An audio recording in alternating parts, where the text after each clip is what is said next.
There's plenty of videos out there telling you how to make a budget, but not so many showing you how to actually stick to it. Well, you're in luck, sunshine, because that's exactly what you're about to find out. Good day to you folks. Money Jim here, your money pal. Making a budget's all well and good. Maybe you already watched my video on how to do just that. But it ain't no good if you don't actually put your budget into practice. Or you don't actually stick to it. Or you don't adjust it over time as things change. So Jim here is going to show you how to do all that. So first things first, putting your budget into practice. The simplest way to budget is when you don't have to think about it. I see folks writing down every single thing they buy. What a load of horse feathers. That ain't gonna do nothing but tire you out and make you want to quit.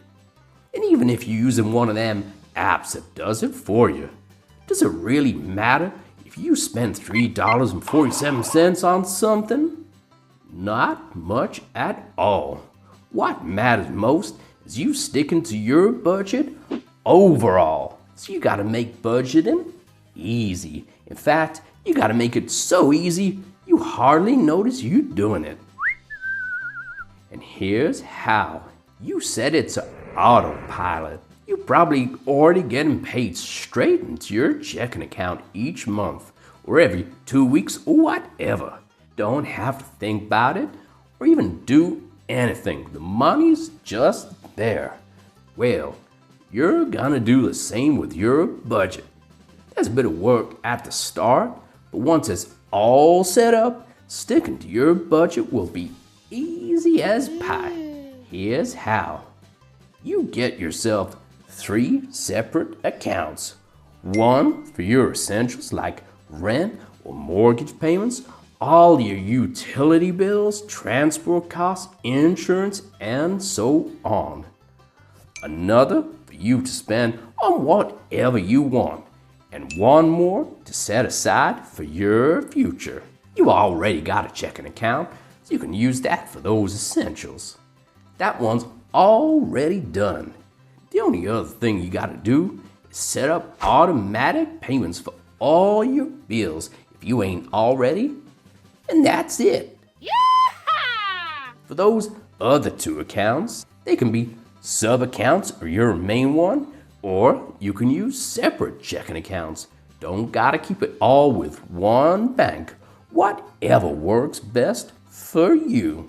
Now, if you're using Jim here's 1/2 and 2/4 budget, ideally no more than half your after-tax pay goes to those essentials. If it's higher, no problem. Try bringing it down to 50% over time by keeping them expenses the same as you earn more. Yeah! The other 2/4, or half of whatever's left, goes to each of the other 2 accounts. Okay! And you set up an automatic transfer. So every time you get paid, money goes into them so you don't have to do anything. Yeah! It just happens for you. Ain't that neat? Alright! Let's talk the fun money account. Get a debit card for that one. Not credit, debit card. A credit card tempts you to spend more than you can afford, but a debit card means you only spend what you got. Because that money's coming out of your fun money account, you'll know you'll always be in budget, just like that. So you can spend on whatever you want without feeling guilty about nothing. But if you blow it all real quick, that's it till next payday, sunshine. So just make sure you buying stuff you actually want so you ain't wasting it on stuff you don't. And no dipping into other buckets neither. That's cheating. Do you know who you're cheating if you do that? Yourself, that's who. So keep that hand out of the cookie jar and only take money for fun stuff from the fun money account. Okay, last but by no means least is the account to set aside some of your dough. What you do with this one depends on where you at with your money. See, if you ain't got nothing saved up for emergencies, that's where the money's gonna go. So you got at least 1 month of essential expenses saved up. If you already got that, but you got credit card debt or loans to pay off, well, guess where that money set aside's gonna go? That's right, sunshine. It's gonna go to paying them off. Every dollar you set aside until those debts are done. I got another video on that too. Again, however you pay them off, set up automatic transfers each month so you don't have to lift a finger. Then once you're done with those debts, you probably want to go farther and save up 3 to 6 months of living expenses in case you lose your job, your business don't work out, you get a big medical bill, whatever happens, so you got yourself covered. Then once you got your emergency stash, paid off all them debts, you're rock solid and can start investing for your future. And guess what? You're gonna set up automatic payments for that too. So whatever's going into your Roth IRA or general investment account or whatever, it's all done each month without you even thinking about it. Make sure once it gets there, it's automatically invested too, just like clockwork. So that's it, all set up, sunshine. But that ain't the end though, no siree. So there's this thing called inflation. I'm sure you know the one. And the thing about inflation is it makes things more expensive over time. Essentials, fun stuff, everything.